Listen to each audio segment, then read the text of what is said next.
Sean O'Brien's brand new book, Fuel, the autobiography, written in conjunction with Jerry Thornley. I'm delighted to say Sean joins us on the line now. Sean, how are you getting on? I'm good, thanks. Not a bother on me. You're in London, obviously, are you?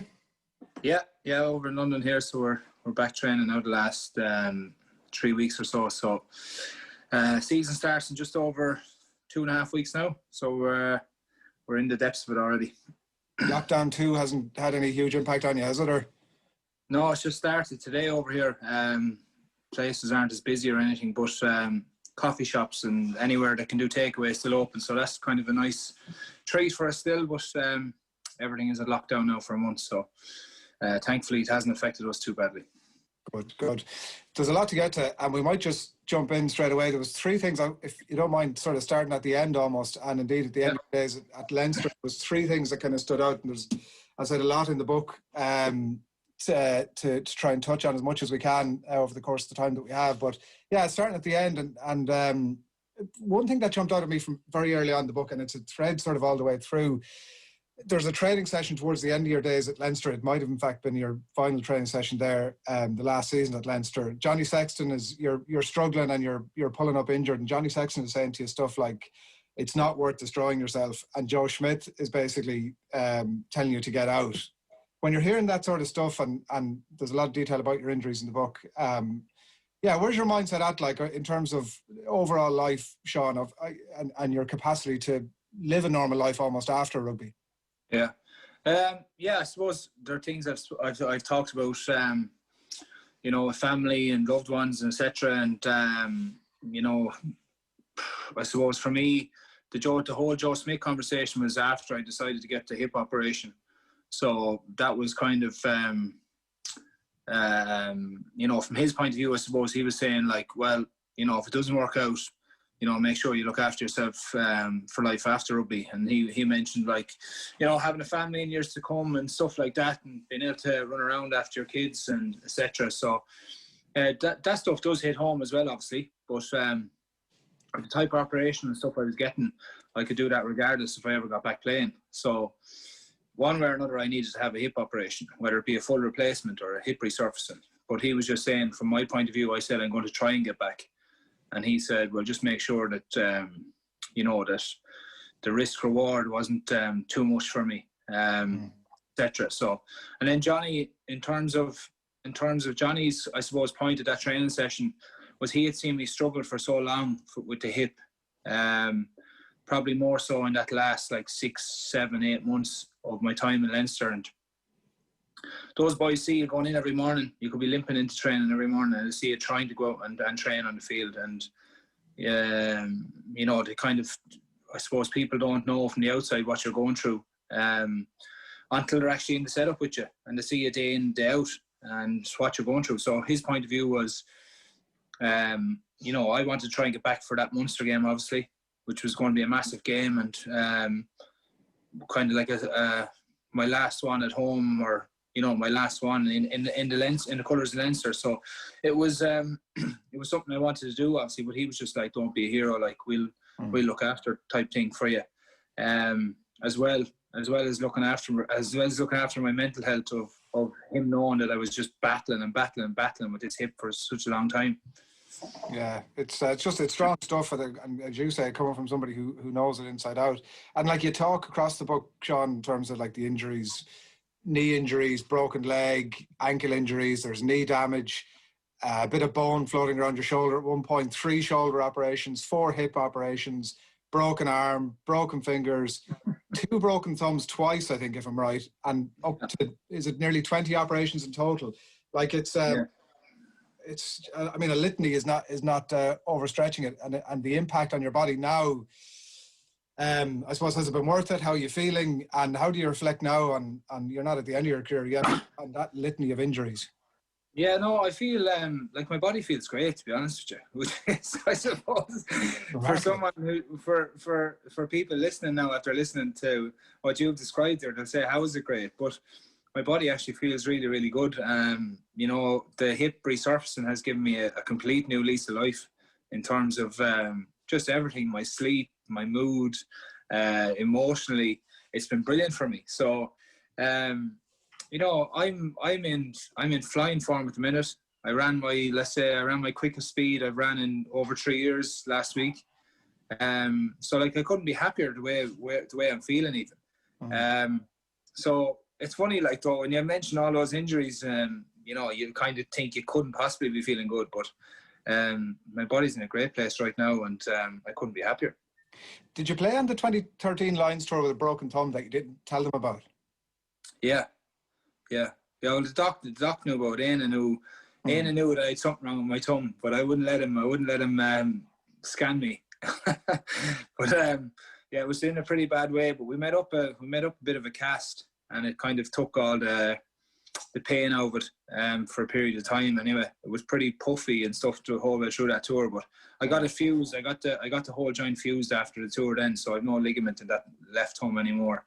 But it wasn't something I was willing to. I suppose I could play when it was strapped heavily, and that's why we made a little bit of a cast for it and worked out grand. Like the other theme that is right through all of that is the pain management almost, and like getting through all that. And you speak about the painkillers and the anti-inflammatories. Have you any worries about the impact? Like, because those things are obviously taken to dull the pain, and so the injury doesn't go away. It's still there when you go out and you talk about the thumb. Any concerns about the long-term impact of having dulled the pain over that period of time, or like you say, it's a matter of taking it, you're feeling good now, and that's just the way it is? Yeah, that's just the way it is, I think. You know, at the time, I suppose the bigger one was my hip, where I was trying to manage it in terms of like anti-inflammatories and pain management, but not to a point where I was like overdoing it or you know, taking things every single day. I was taking a strong flam most days that I was training, but I was only trying to train 3 times a week out of 7 days. So that was pretty well managed. But I don't have any fears of like any damage or, you know, anything like that from doing that at the time. So no, it's just the way it is at the minute. Like if I had aches and pains all over me now at this stage of my life, it'd be a different story. Yeah. What's your sense of, it's a conversation that comes up every now and then about, you know, the amount of painkillers taken in rugby and the potential damage that they're doing to players over the course of it. What's your sense of, you know, you're saying, was it an anti-inflammatory when you were training 3 days a week? Is there an over-reliance on them in the game? I don't think there's an over-reliance on them in the game. I think being honest, I think if you go back 20 years ago, probably lads were taking them on a more a regular basis, maybe painkillers and stuff going into games. But nowadays it's so well managed by doctors and the setup and your head of physio and stuff like that. Like you can't. It's so well managed nowadays, and there's so many processes in place to get like a painkiller or get an anti-inflam when you're in the setups. So, you know, I wouldn't say there's an over-reliance on taking that stuff. Obviously, lads are going into games, and you know, it might be something small, but you might have to take a flam, like, or you might have to take a painkiller though. You might just have to take a flam for, you know, to get you through the game, and you could be fine 2 days later. So there's always those type of things, but I don't think it's anything to be worried about. Was it something you were doing a lot for games, or like what's in the overall sense? Was it almost a rarity, or did you find you were reliant on them a bit for game day? No, I wasn't too bad, to be fair. Until only my hip really was the major one for me. Yeah. Trying to play with that. You know, I did need to take it. Most times I was either doing a hard training session or going to play a game, 100%. But other than that, no, I wouldn't have taken really anything. Bar I needed something quickly, you know, at half time, or I had a bad bang or something, just to dull it down a bit. Just the last one on it, is there much education around it? Because I know, like, obviously you have doctors around, you have best medical advice and great access to that sort of stuff. Is there much discussion or education about it, driven from, I suppose, from the unions and the clubs and that, in terms of making you aware of? Yeah. I think as a player, I think everybody understands as a player, you're feeling a bit of pain or there's something going on at that moment before training, before a game, and why you would want to take it. But when you step back, is there much discussion or education about it? No, there is 100%, but like there's education on all those type of things. So pain management, addiction to stuff like that, where you'd have talkers come in who are addicted to alcohol, drugs, whatever, like it may be. But like people, I suppose, in our world, it's so well managed nowadays that, you know, it's, as I said, it's so you can't just go to the cupboard and take out what you want, like, or say just grabbing a painkiller here. Everything is written down. The doctor has to do it. The head physio has to pass it. Everything like that is done. So there is good protocols in place, and there is good knowledge about it from players nowadays as well. They know, like, if they take a painkiller for a period of time, like it could potentially be a bad thing for them. So like we're well aware of that as players, you know. So and the lines of communication are very good with clubs nowadays, and the unions, etc. So and there's very little. Everything has to be passed as well for us in terms of what we're taking. If we have to take something, like, because of the drug testing, etc. Yeah.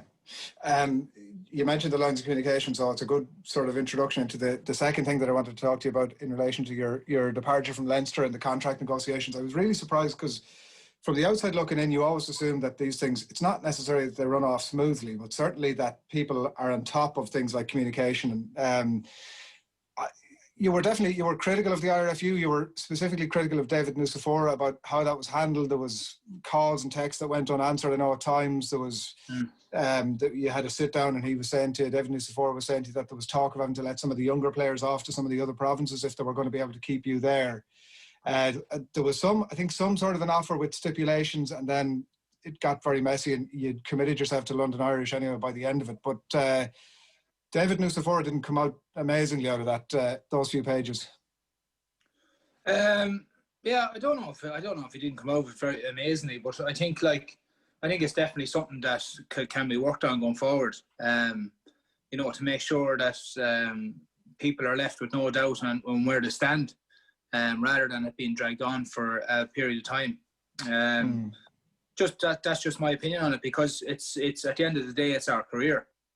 And we have to plan for our lives, like, and if you're left in limbo for a month, 2 months, 3 months, you know, other opportunities can disappear very quickly.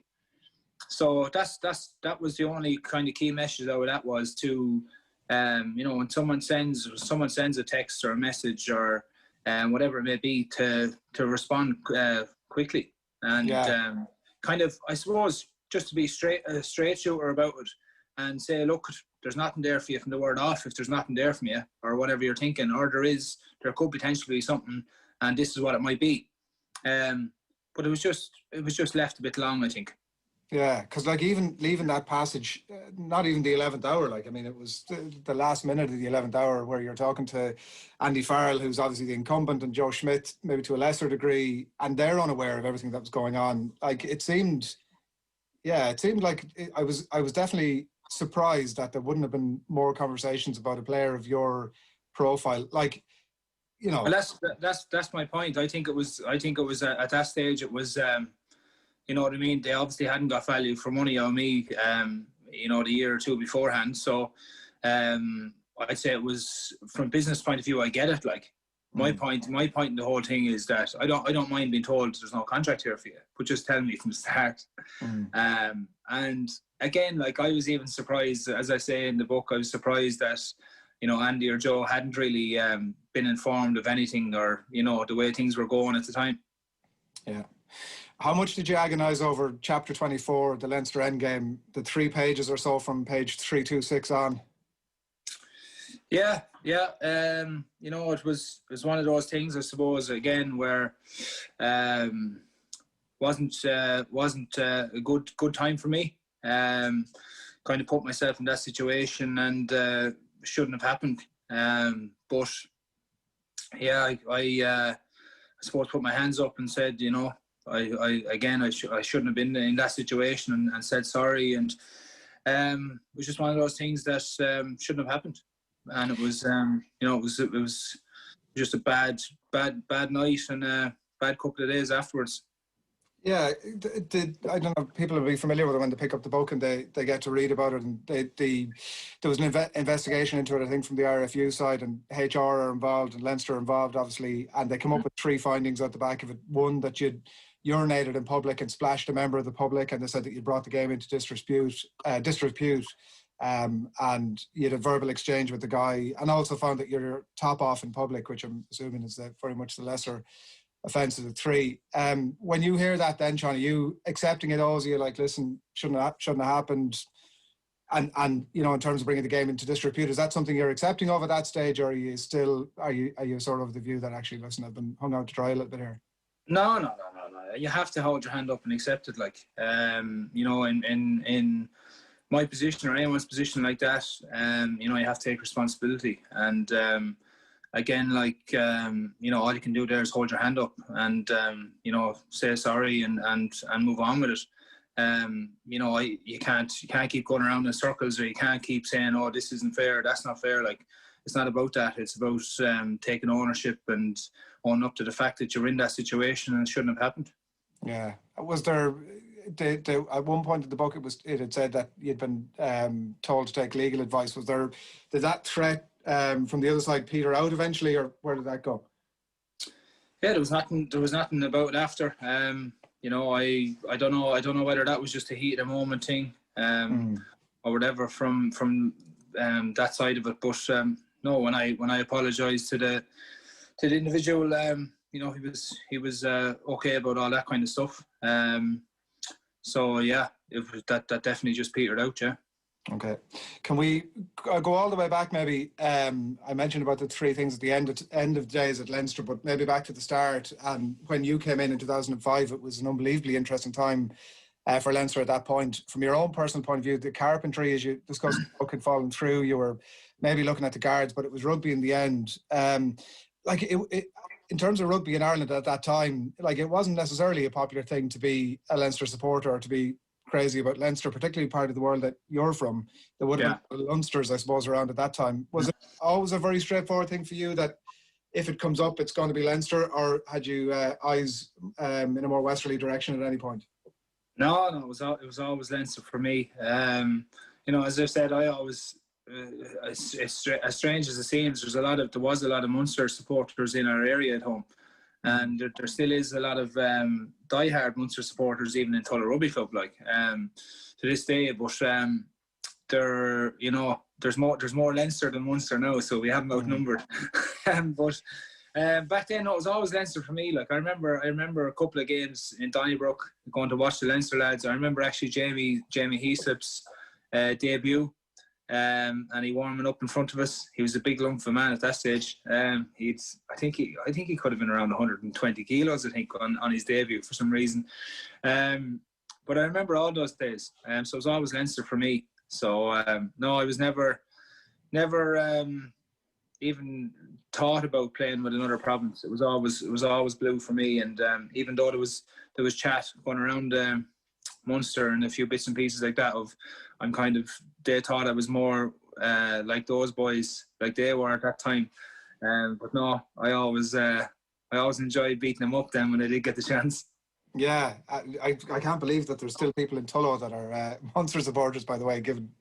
No, there's only a handful now, I must say, and in fairness, if Munster aren't playing, they support Leinster, but they're staunch Munster men. Well, that in itself makes them rare anyway. But later in the book, you were talking about the 2009 semi-final, obviously, and I actually have the programme here behind me, a very young-looking Sean O'Brien in it. And you talk about a genuine dislike for Munster at that point. Was that something that was talked about around the corridors, or, you know, at Leinster at that time, or was it more of a quiet individual thing? No, it was probably something that was talked about a little bit too, to be fair.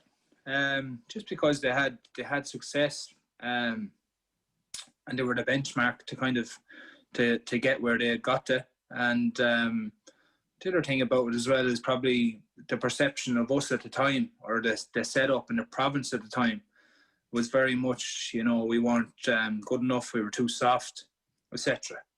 So all those bits and pieces added a bit of fuel to the fire for us. And you know, going into you know, those big games in 2009, etc.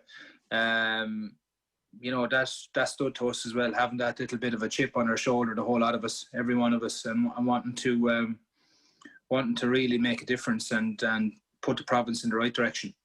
Yeah, and like the enormity of the game. We had Michael Check in with us for a roadshow about 18 months ago, And there was a lot talked about that game, the images that were put up around the place. The poker face was one that he was talking about, the attitude. Do you remember that stuff? You were like a youngish coming up at that point, and do you remember what sort of an impact was it having on you? Yeah, it was really good because while Czechs would have been one for the senior players with poker face in terms of when we get to big games, during the week it wasn't like that at all. it was like a free for all at times. So he'd want a row in training sometimes, and especially in those big weeks, he could say to you, kick things off today, like, or make sure there's a bit of edge about this. And when he said something like that to you, he normally meant go and throw a dig at someone or get lads riled up. But no, Czechs was great that way. But when it did come to it, we did have that poker face mentality of not buying into all the chat that them boys were coming at us at the time with, and just staring them in the face and getting on with their jobs. And to be fair, it worked, like, because they had a few chirpy lads in it there with Quinny and the likes. Be talking all game at you, so it was good when he didn't answer him back. It actually drive him insane. So all those bits and pieces I remember, and Czechs like instilled that kind of hard edge in a lot of the younger lads as well coming through. We had a good group at that time too, and we learned an awful lot about from him, I should say. Was Quinlan the worst of them? Jeez, he was one of the worst anyway for giving verbals, and he'd say sorry then straight away afterwards. So that's always the joke going around about Quinny. I'm sorry. He'd say after he might have belted you in the face or something, or need you at a ruck or something. Yeah. So. But I was apologetic. Yeah. What was there anybody particularly that Czech would be sending you out after a training, or would it just be listen, take your pick? No, it wouldn't be like. It wouldn't really be like that. It's more like. He'd be more, as I said, it'd be more like making sure that everyone was very switched on, and if anyone was out of line at all, like make sure you don't take a backward step type thing. He wouldn't be sending out after individuals. Really, we had a great squad obviously at that time, and it was just making sure we were all on it and made sure we did all done our jobs and done our homework during the week and brought that kind of toughness to training that we were going to bring to the game. Was there a thing about staying away from him for 24 hours after games? Giving him a bit of breathing space after defeats, I should say. Yeah, after defeats. Yeah, sometimes Czech's mentality and the way he used to do things. He was a fiery character after games if things didn't go quite well, and especially if we kind of let everyone down as well and didn't play to our potential. So that really bugged him. But yeah, you'd let him cool off, all right, definitely. You wouldn't be ringing him up to go for a pint anyway. He's a fascinating guy. As I said, we had him in town last year, and he's such an interesting person with an interesting coaching career behind him, obviously, as well.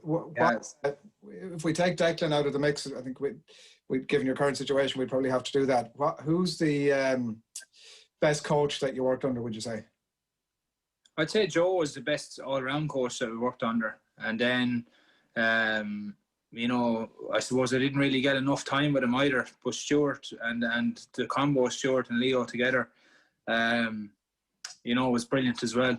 I wish I kind of had more sessions done with them, the way they were doing them. But probably for me, bringing me to another level, probably Joe at that time in my career. So just his detail and what he wanted from me, and gave me a clear plan in my head, and I could just go out there and play rugby, and it was pretty easy from then on.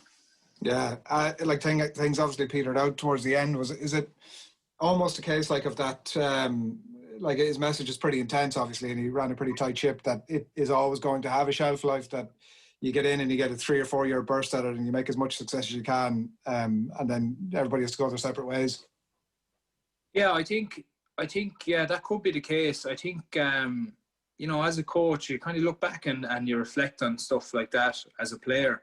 But from a coaching perspective, I suppose, he had his own way of doing things, and it worked so many times for him. So I think a certain style definitely has a shelf life. Mm-hmm. So for those 3-4 years, whatever it may be, and then you kind of have to start evolving then as a coach and stay ahead of the game a little bit. And Yeah, so I think, like, you know, what he brought into Leinster first and foremost, and then brought into the Irish team, like, was incredible. And you know, the success speaks for itself. Just one last one on Cheika. We Rob Carney in the other week. He's obviously after retiring in the last little while, and he was talking about Cheika, and like it seemed as if he came in for some pretty rough treatment under Cheika when he was a young fella, and it's definitely a theme picked up in your book as well. What kind of rough treatment was that at the time? You talk about it a little bit in the book, and it seemed to be something that worked for you almost. Is that fair enough to say? Yeah, it was. In fairness, he just didn't give us any breathing space. I think it was more of a test to see who's going to stick this out, and who's going to back answer me here, or who's going to become stronger from you know, me getting him checks getting onto us the whole time. And like we'd have fairly decent training sessions, and you think you could be going pretty well, and he'd let her shout at you or roar at you, telling you were shit. Like, so it was it was funny, like, because at times you're looking over going, you're some bollocks, like you'd be thinking in your head, but then at the back of your mind, on the opposite side, you'd be thinking, I'll prove this fella wrong. You know what I mean? I'll train harder. I'll get better at this stuff. I won't give him a reason to give out. So like, I think that was the psychology maybe behind it. But I think we all that group, Rob, although Rob was there a few years before me, but Rob, myself, Johnny, Keane, Dev, like we all got it off checks, but it done us no harm whatsoever. And I kind of, looking back now, I kind of half enjoyed it. That's incredible, because Brian Driscoll Brian Driscoll says that he broke us to build us back up again. Yeah, like that was the thing as well. Like it wouldn't be just the young lads that get it as well. It'd be the older lads that get a bit often too. So not as often as us now, mind you. But that's what he done. He had to break down the barriers, and I think he weeded out some people maybe that he didn't want in the setup, in terms of some of the older players that were just not where he needed them to be mentally. Or some of the squad players and such. So once he had all that, you know, broken down, as Brian said, you know, he started to build then, and instilled all that kind of bit of hardness back into the whole setup. I noticed when I asked you there about the best coaches that you work under, Warren Gatlin didn't come up for discussion. Yeah.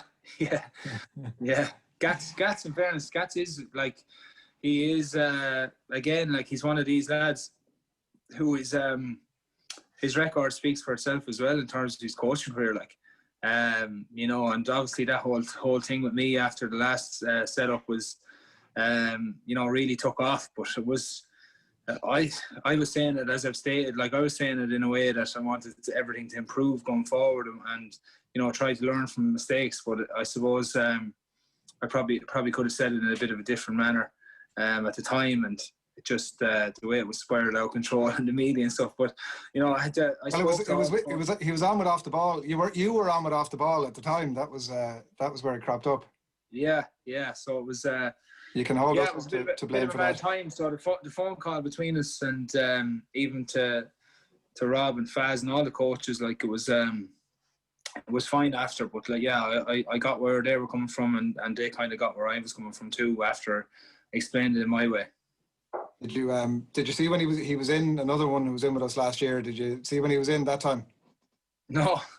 He had some juicy things to say in response. It was it might have been, I can't remember the exact date now, but it might have been before the Six Nations, or you would have been involved, and it was obviously Ireland Wales, and he had it definitely got to him. He made a point about he had gone off and done a bunch of research about you playing Wales and your success rate, which, as he had it, was that you'd played on one Irish team that had won against Wales, and that you hadn't played in Chicago. He'd gone away and he'd done a bunch of research, and he came armed. Oh yeah. Well, there's no doubt about that. Like, he'd have all his homework done anyway. So, but that's just Gats. That's the way it is. So it doesn't bother me too much, to be honest. Have you chatted? Did you chat since? Did you chat about it? Is it like water under the bridge, or? Yeah, we chatted about it at the time. But yeah, well, I think it's water under the bridge anyway. It's just one of those things. Maybe he holds on to it, but I can't speak for him. But it's definitely water under the bridge for me anyway. Yeah, the Ireland Wales thing is always interesting about how Alan Will Jones was somebody who was talking about it recently, saying that for Wales the Welsh players it's always Ireland. Sam Warburton actually was talking about. Sam Warburton, you're right. Yeah, he said that Ireland's Wales game was always their biggest game, which is quite interesting to hear. But it makes perfectly good sense when you look back at those games as well. They were, fairness, they were exceptional in D and knocked us over time and time again in those big games. And like the constant, he was talking about the constant sort of overachievement at national level and underachievement at club level. Did you see the Razzie Erasmus comments last week? He was talking about he was doing this Chasing the Sun documentary from the World Cup, and the chat he was giving the South African players before the Wales game, saying that they're not softies like Ireland. What's your? I heard a little snippet about it. I didn't actually. I haven't watched that completely yet. I think I've seen the first part of it. You're of the same view. I was looking. You. I mean, maybe not as hardline as him, but you leave the view that Ireland could be. They're a bit softer than they were. I don't think I'm saying that they're softer than they were. I think I'm saying that. Physically, we can't. Physically, there's teams able to, like, just big teams able to get stuck into us. Where we don't have monsters. I mean, like, we don't have like a Billy Vunipola. We don't have massive people to just dominate collisions. Is it size or is it personality, Sean? Oh no, it's definitely not personality. It's definitely a lot to do with size. Like, right. So you look at the personalities that we have there. Like, they're all class players, all lads who want to win, all lads who do anything for Ireland. But like when it comes to the big days, like you need a bit of size, I think, and it's something probably we need to go looking for. I think I seen a stat the other day, and it's no surprise. Like, James Ryan is maybe second in the Six Nations for impact tackles. So he's mixing it, like, but I just think in terms of those big players, those big raw lads, we probably need to find a few of them somewhere going forward. Who's the back row? It's like no more than since you've probably come into the game. Really, the Irish back row it's the one area of constant strength that we have, and it's absolutely no different now. Who's your starting back row for Ireland if everybody's fit at the minute? I think probably the back row he's picked the last 2 games has been probably the foreign back row, to be fair. And I suppose in Andy's eyes, he wants to give those younger lads more experience now at the minute. He knows what the likes of Josh and Pete and CJ bring already, and like, he wants to give Caelan and Will, I presume, more game time at that level and experience at that level. And then you have the likes of Reese and Jack O'Donoghue and these boys, like, on the periphery there as well. So it's Jack Conan as well to come back into the fold. Max Deegan when he's recovered from his knee. Like, so you have a lot of lads there, a lot of competition. The back row is always one of our strongest places for competition. So, you'd be confident putting any of them in, wouldn't you? But I suppose I think from the last 2 games the right combination has been there anyway. You've mentioned in the book that you're not an amazing game watcher, so I don't know how much of it you're looking at, but what's your sense of where this Irish team are at the minute? Have you been, like, impressed with what they achieved at the Six Nations? I mean, they've obviously come close, or like, what sort of a job Andy Farrell got in his hands here? I think from what I've seen, I think they're only developing now. Like, they're only developing a new style of play. They don't look to be doing as much kind of structured plays or anything like that at the minute. So it's going to be an interesting time to see how they develop over the next while and when they get back into camp. But it'll take time. But, like, even that French game, going to France and doing playing some lovely rugby and getting the few scores that they got, is good, and it's positive. I know, like, didn't win the game and lots of other different factors, but they played some nice rugby at times, and that'll get better hopefully as they get more used to different system, etc. Yeah, we'll see how it plays out over the next. Well, you mentioned Leo Cullen and Stuart Lancaster and the dynamic that's there, and we don't often get a chance to speak to somebody who's so recently come out of that system, and we all have our perceptions of what's going on, and every other comment that's made about the two of them is that Leo doesn't get enough credit. What is the dynamic between the two of them? What do each of them look after? They look after everything. I suppose Stuart looks after the unstructured attack and D, and Leo oversees everything outside of that in terms of lineouts and the way the breakdown is, etc. Like all the smaller bits then, but just the two of them in tandem, like I mentioned there at the start, like the two of them in tandem have a great relationship as well in terms of the way they deliver messages. Excuse me, in terms of the chats they have with different people, like. And Leo has always been like he was as a player. Like, he doesn't accept mediocrity in lineouts or anything like that, or not knowing your job in those areas. So, and Stuart's the same in terms of his attack and D. So it's a great combination, to be fair, and that's why I just said, like, I would have loved to have more training sessions underneath both of them. But it's working for them at the minute. They're on a bit of a roll there, and. They look really dangerous and they look sharp. Even the younger guys like that are there now that have stepped in. Tommy O'Brien's after having a couple of cracking games. Harry Byrne obviously played well last weekend again, and Jimmy O'Brien. So they're the next wave of players that are coming through and are going to be hot in the heels of the boys when they get back. Now that you're feeling good and you're feeling sharp and that sort of stuff, do you miss it? Are you thinking, Jesus, I should have hung around? No, I don't. To be honest with you, I don't miss it. I don't miss it. I'm quite content over here now and happy, and getting on with the job I have on hand over here. That part of my life now, while it's a huge part of my life, is done and dusted.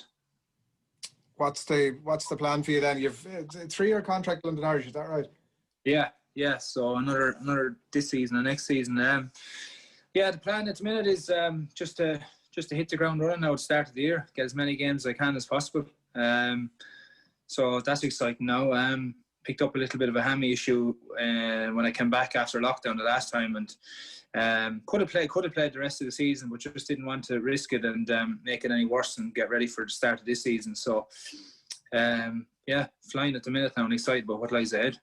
You're flying fit and you're in good form, and I've no doubt that you've years left in you yet, and you're at that age where in every interview you do like this, people say to you, what are you going to do after the game? Are you more in the coaching side? Are you more in the, I've given it 20 years now, that'll do for me and I'll look at other opportunities? Or what are you thinking? No, I'm definitely going to dabble in the coaching side of things. I'm giving a hand out over here with the defence in Roslyn Park since I came over, and been really enjoying that. We'll see what avenues I can go down, after I finish playing. So I still have a year or two to kind of get all my ducks in a row, but definitely coaching. I really enjoy coaching, and get a great kick out when you see, what you've actually coached coming to fruition. So it's definitely something I'll look into. Are you more of a Leo Cullen or a Stuart Lancaster? I'd like to think, actually, that's why I was actually thought about this a good bit over the last while. What type of coach do you want to be? You nearly try to combine both if you can, because you need a bit of the strictness in you, obviously, and then you need a little bit of the just shooting the breeze with people like Leo would and Stuart at times, and then the other thing is just have a real clear plan of what way you want to coach and what way you want a team to go. So I'd like to think I take a little bit from all the coaches that have coached me over the years and try to marry it into one if I can. Could be a mess, but we'll see. I somehow in my mind like having an O'Brien team being very jouet and get on and fling it wide. Or what would the philosophy be? Oh, definitely to play anyway. Enjoy that. I don't. That's the way any of the coaching that I'm doing is very much to keep playing, and get the enjoyment factor into it as much as possible, and for the players to enjoy what they're doing. Yeah, well, good stuff. You've a couple of years left in you yet, so we're not writing you off. The book is Sean O'Brien Fuel, the autobiography. You can pick it up in all good bookshops, and much more importantly in 2020 online, obviously over the next while. Sean, an absolute pleasure spend a bit of time in your company. Thanks for being so forthright and honest, and best of luck for the start of the new season. Thanks a million. Cheers.